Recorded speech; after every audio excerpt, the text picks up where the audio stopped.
Greetings, everyone. I am Dr. Noni Davis. Oh, my hair is looking crazy right here. I'm so sorry about that. Anyway, and I am coming to you from St. C Academy. Um, I am a legacy owner. This business was passed on to me through my parents. We all started St. C Academy in 1996, and then they retired, and so here I am. So we've been here for 30 years, and this month, this Friday, we will do our presentation of Africa Day. And so I've been going through some of the topics that they are covering. We're learning about African American inventors across the diaspora. We're not just limiting to America or just Africa, but we're trying to include everybody. We also are working on artists. We're doing revolutionaries, which is the topic that I'm talking about today, architects, and I'm trying to think what was the third one. We did architects, engineers. Anyway, my brain. But we are, at any rate, the children are learning these different topic areas, and we're using AI to create little mini videos of what they are going to say and do. And then we have a little potluck. And so we start at 10 o'clock over at Lion Park, and it's going to be on Friday, and it's going to be really great. So today I wanted to focus on Tucson literature because I'm still stuck on revolutionaries and just trying to give information about that some people may not know about two who were pretty prominent. Um, Toussaint Louverture and Marcus Garvey. A lot of people know about these particular men, but there's some updates in Marcus Garvey's story, and then Toussaint Louverture. I learned some things that I didn't realize about him, but there's this connecting thread of I mean, when I talked about Hoodoo Month, I didn't know that I was going to also discover that a lot of these people were practicing doctors. And whenever you see that thread of someone practicing or being a healer or having any kind of spiritual connection, they were practicing some African traditional stuff. Anyway, so today I'm going to focus on Toussaint Louverture. And we know he was born May 20th, 1743, to enslaved parents in Haiti. And his father, they said, was the son of a West African prince from an area called Alada, and Alada is located in Benin. So, okay, so we've got that Ifa Yoruba influence there. And his father's name was Gal Gano. I could be mispronouncing it.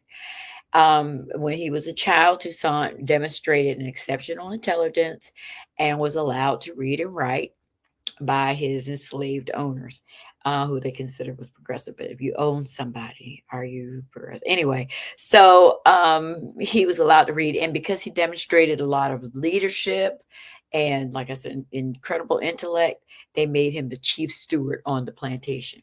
And this was a sugar plantation.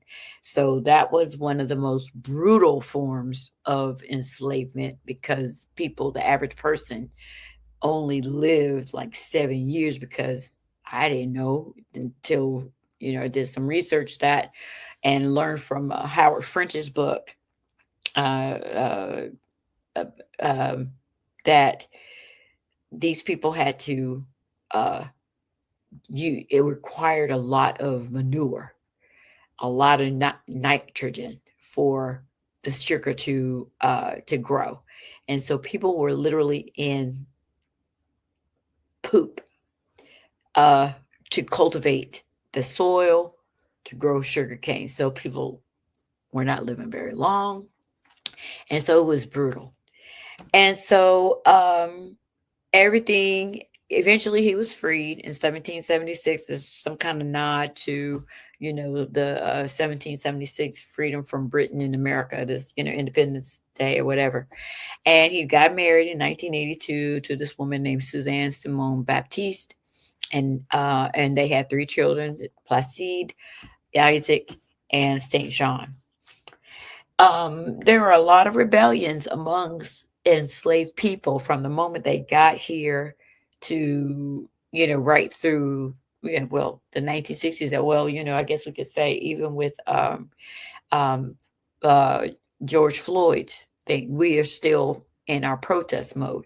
Um, but between 1731, they said they estimated from between 1731 and 1832, uh, there were major revolts occurred at least once every 2 years and could last for up to 15 years, which we noted last week when I was talking about Queen Nanny, that she was engaged in a battle with the British for 15 years. So in the US alone, they said nearly 300 happened between the 1600s and the 1700s.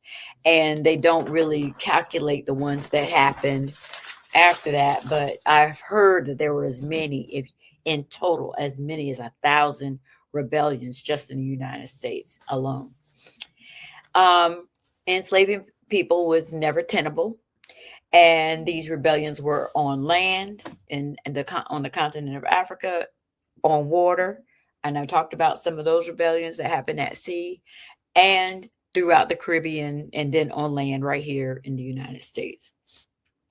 So in 1791, on August 22nd, enslaved Africans in Haiti led a rebellion on Saint Domingo. And here I have these pictures of Saint Domingo. Let's see. So this is Haiti, and a lot of people know the map. You got Haiti here and Dominican Republic here. The Dominican Republic was Santo Domingo. And so they led a rebellion, and in the first response to in direct response to the French Revolution. So the Africans are like, well, wait. So poor French people in France are fighting for their freedom. Oh, we're gonna fight for ours too. So anyway, that's what they did. So imagine an African here and that Frenchmen were killing rich Frenchmen and demanding their freedom. And so of course they were like all about demanding their own freedom as well. So Africans began resisting as well and determined to gain their own freedom. And by attacking plantations, and they were burning these plantations, they were killing their owners, they were destroying their lives because they had been suffering under the abuse of rape, of murder, of overworking, poor nutrition, and just this complete irreverence for African life and African humanity. So Baba Toussaint, according to biography.com, made sure, and I never heard this, that the first thing he did was make sure his family was safe uh, of in on the side on the what on one side of the island, and then he allowed his owners, or his previous owners, because he did get free, but he went back and found his previous owners and put them on a boat. And I don't know how true that is, but this is what they said in biography, and I'm just sharing that. It needs to be, I need to confirm that. So he was an adept at African and Creole languages, and he also had learned African and medical techniques. Huh. Oh, African and indigenous people's techniques.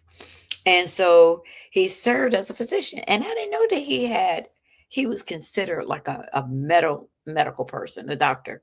So that was my new information. And this, because he was able to do this and he was able to care for soldiers when he finally did join the war, the revolution on the side of the Spanish, he was taking care of soldiers. And so after a while, they made him, he was given the charge of 600 formerly enslaved Africans and eventually 4,000. And one of whom was Jacques Dessalines, who eventually aligned himself with Toussaint. Now, Europe was chaotic during this time because everybody was saying, no, we ain't doing. All the colonies were rising up and everybody was fighting. And so, yeah, Africa, Britain was going through turmoil with the colonies. France's colonies were fighting. Everybody was up in uproars. And this environment became a chess match. And the America's freedom became a tool to encourage Africans to join forces against colonizers. And so one of the things we've learned is that even here in the United States, that the British, there were more Africans fighting, a significant number, because I think they said only about 7,000 African Americans fought for the American Revolutionary War, wherein there were like 11, 12,000 who for the British. And so that was happening everywhere, even in France. Spain would say, "Hey, we're gonna free you, and so you work with us. We're gonna do this for you." And then France would say, "Oh, wait. If you do this for us, we're gonna do the same thing." So they were dangling freedom as a tool of drawing people in to fighting these wars. So Britain, like I said, Britain used it against the English colonies. So when France declared Africans free, Toussaint changed sides. So at first they were fighting for the Spanish, but the French said, "Okay, well, we'll let you be free if you come and fight for us." And so now France had to fight Spain and Britain with the help of reinforcements from Africans. But Toussaint Louverture was uh, given a lot of the credit for defeating the Spanish speaking Santo Domingo, and he captured this capital city. Santo Domingo was the capital city of what's today is the Dominican Republic. And then he used his knowledge of medicine and his environment to wait until the spring. So I don't know if I ever shared this, but one of the things that Africans knew was their terrain, where they lived and what to expect as these seasons change. And so they knew that in the spring, these British soldiers, white people, did not have any immunity to malaria.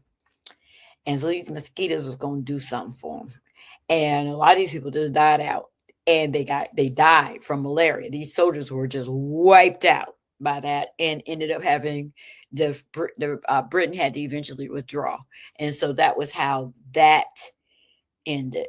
But Toussaint eventually still had to fight on another front, and this was mulattoes. A lot of mulattoes, even though they were black and mixed race or whatever, they were, well, I don't like they had parents from two different ethnicities or whatever, but because race is a made-up construct. Anyway, they owned slaves. They could own slaves, and they wanted their slaves back.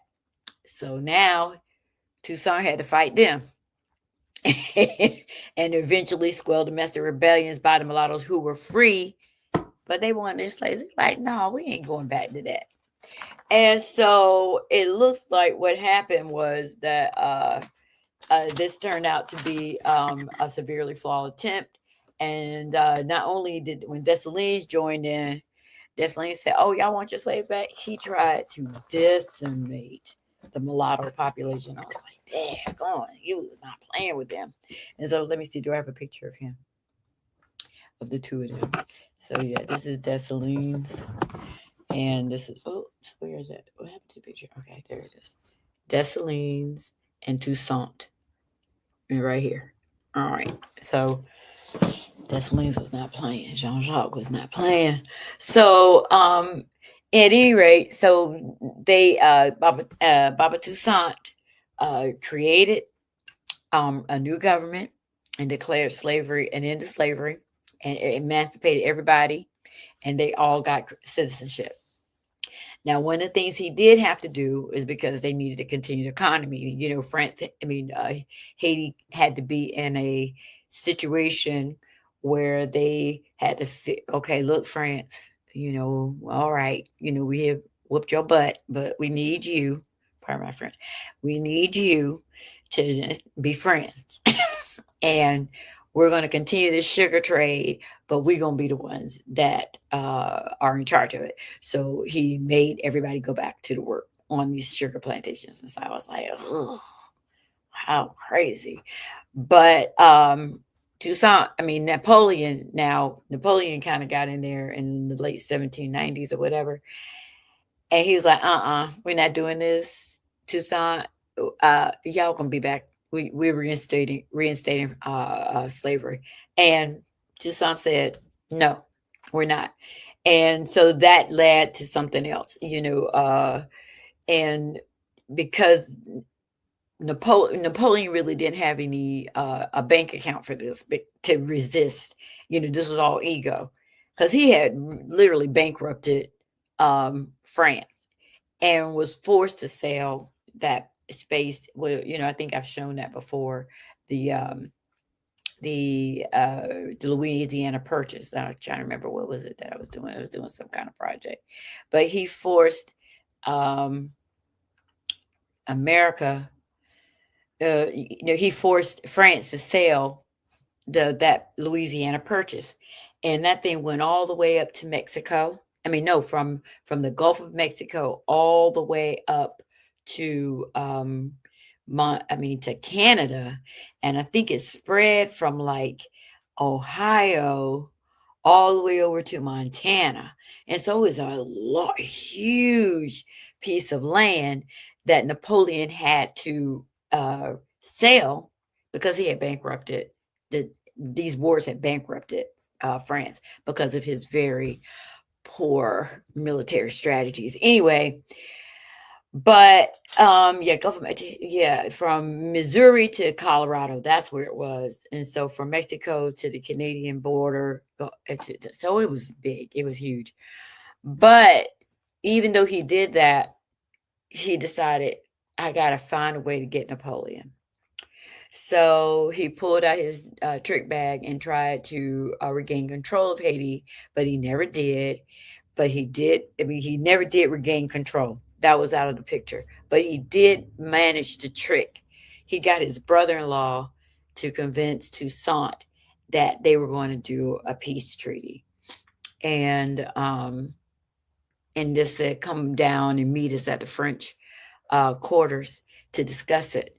And when Toussaint arrived, he was arrested and eventually died from pneumonia and starvation. So they literally starved him to death in 1803. But Dessalines rose to power. And with the help from the mulattoes and everybody else, because they were not going to go back to this foolishness, because the mulattoes, Dessalines had already messed up the mulattoes, and they were like, okay, we whatever you say. And let's see, so they banished France from the island and made Haiti the first Black independent nation in the Western Hemisphere in 1804. So, and that was the end of colonial rule. That was the end of colonial rule in Haiti, because Dessalines was the man. Of course, he made himself like an emperor or something like that. So it all went to his ego too. But the problem, we all know that Haiti is still under attack because how dare they decide they want to be free. But anyway, so now I wanted to talk about Marcus Garvey. And Marcus Garvey is, his story is also kind of amazing and sad at the same time. And most of us know who Marcus Garvey is. That's Marcus Garvey, handsome guy. That's a serious outfit. And then, of course, he's from Jamaica. And we really need to pray for Jamaica right now, because I tell you, they've been hit by they said this is going to be the worst hurricane of the century. I'm like, it's only 2025. Oh my God, what is coming? If it's we're only 25 years in, but they said the water is getting warmer, and these corporations are crazy. They don't give a daggone about the earth. They're gonna create bunkers and all kinds of foolishness and think that we're gonna have to live above the earth, but they don't know. The earth is gonna get them too. Anyway, so everyone knows about Marcus Garvey and his inspiration to African Americans and folks throughout the diaspora. And he was another one who was not playing. Marcus Garvey was born in Santa Ana Bay in Jamaica on August 17, 1887. And his father was an intellectual. They said he had a massive library. And so this in Marcus Garvey was his 11th child. So he was like raised around books. And so I was like, oh, that's why he had this amazing command of the language. I mean, it laid the foundation of intellectual curiosity and critical thinking for the youngest of this family. So that made so much sense. And I didn't know that. So that was a really interesting fact. He became an avid defender of those unjustly treated because of their racial status, which white people created because there was no black and white until Europeans came along. And he observed the exploitation of African people in Central America and the Caribbean. And they said that when he was a child, he led a strike. I can't remember what the strike was for, but he was working for, I think, somebody, a printer or something, or some kind of company. And he was engaged in when he was a teenager and leading strikes as a teenager. Okay, I see you, Marcus. You were showing us who you were. And he probably could out talk everybody. So, they humbled everybody. So, but he observed a lot of exploitation of African people in Central America and the Caribbean. So he traveled to different islands and and I think he even went to London. And he between 1910 and 1912, and so he was working in Panama, and he also worked in Costa Rica. So he witnessed a lot of exploitation that these Europeans were exploiting Africans in particular. And he was working on a newspaper as the editor, and he was publishing this information about the treatment of the folks. And so these experiences formed his anti-colonial position, because he said, this don't make any sense. You don't have to treat people like this, but this is what they were doing. And this is how he began to form this Pan-African worldview of loving yourself, of appreciating who you are, celebrating your blackness, and even this Pan-African view. Because he said, hey, they're mistreating us in the Caribbean, they're mistreating us in America, and wherever we go, and there's this exploitation of our people. And so these experiences formed his, like I said, anti-colonial perspectives and influences Pan-Caribbean, Pan-African views. And he realized that Africans and those in the Americas were facing horrific treatment wherever Europeans were. So this is what led to the formation of the Universal Negro Improvement Association, which he formed in 1914. After he returned to Jamaica, because remember, he was 1910 to 1912. He was in Central America, and he was in Panama. He was in Costa Rica. He was working in several places in the Caribbean, and so then in 1914, this is when he did the Universal Negro Improvement Association. In 1916, he moved to Harlem, New York, and traveled all over the country, speaking to Black audiences with inspirational messages urging Africans to love themselves. And he began to draw some criticism, of course, from, those folks who were his contemporaries, and this would be W.B. Du Bois and Booker T. Washington. They were like, this Negro out here telling people all this stuff, and they thought he was ignorant, but he wasn't. I don't know that I didn't see that he actually had gotten a formal education. But if you are living in a house that's packed full of a library, like they said, his father had an extensive library. He was in school. And he learned to be prolific. They said he would draw huge crowds, because he was an amazing speaker and very charismatic. And so his popularity spread through among African Americans. And WB got Du Bois was a little bit like, what is he doing? And Booker T. Washington was like, this, why y'all listen to this man? But we have to understand that this was, different leaders attract different groups. I believe that what happened with Marcus Garvey, the reason why they didn't go after Booker T and WB W.E.B. Du Bois as much is because they were talking about education. They were talking about, skills and stuff like that. But they weren't talking about repatriation to Africa.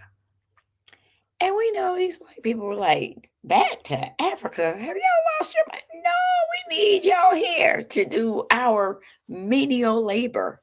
And, we might let a few of you all learn how to read and write and all of that. But back to Africa? Oh, no, no, no, you're not going back there. And so I believe that that was the reason why he became a target. Now, this is just me talking. But he was promoting financial independence, which was problematic. So, and then repatriation back to Africa and building that in the 1919. What? And so it became problematic. And so when he started saying, not only are we going to repatriate, I'm going to get some a ship line. He went and formed the Black Star Line. And these white people lost their minds because he was not talking. He was getting ready to make that thing happen. And so they said there may have been the business may have been messy because maybe he was overwhelmed. He didn't know that he was going to get a response, or he wasn't prepared for the response. And he was not a businessman. He was a person. Marcus Garvey was. He was a newspaper editor. He was not a businessman in that sense of with what you have to do to get these ships together.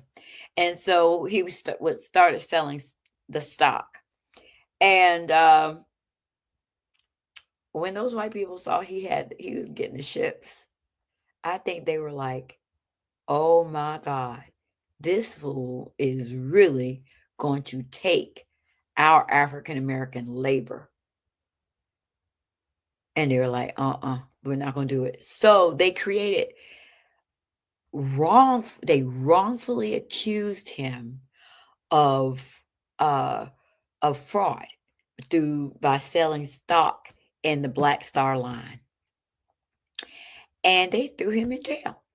And I think he was eventually sent to, I don't think I got all that information because I got caught up. I got caught all the way up when I started saying, wait a minute, Garvey, how long did he go to?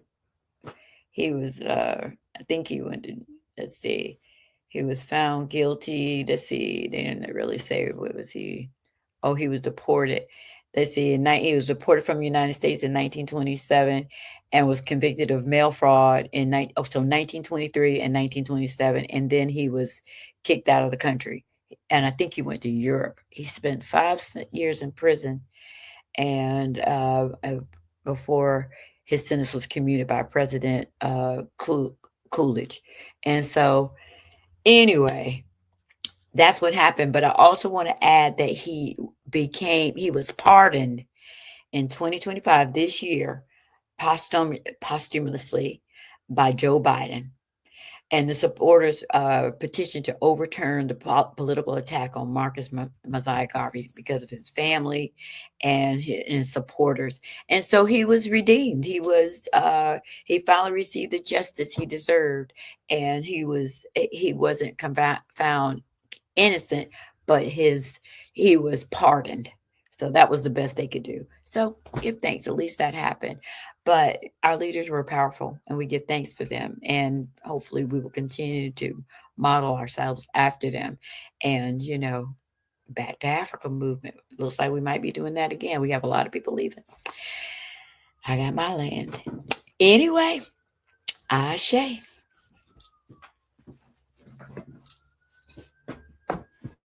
If you're talking, they will hear you. We all want our kids to grow up safe and healthy, so we show them how. And we tell them with honest conversations that let them know what we expect. Not just one time, but every chance we get. That's especially important when it comes to alcohol and other drugs. Kids not only need to know the dangers and how to avoid them, they need to hear it often from you. And when it comes to pain medications, opioids, they need to know that they should never be taken without a prescription and never shared with friends or family. It's dangerous and illegal. So talk with your kids and guide them through the challenges of growing up safe and healthy. Because when you talk, they hear you. For more information about talking with your kids about underage use of alcohol and other drugs, visit underagedrinking.samhsa.gov. So don't they hear you? You can do it if you try.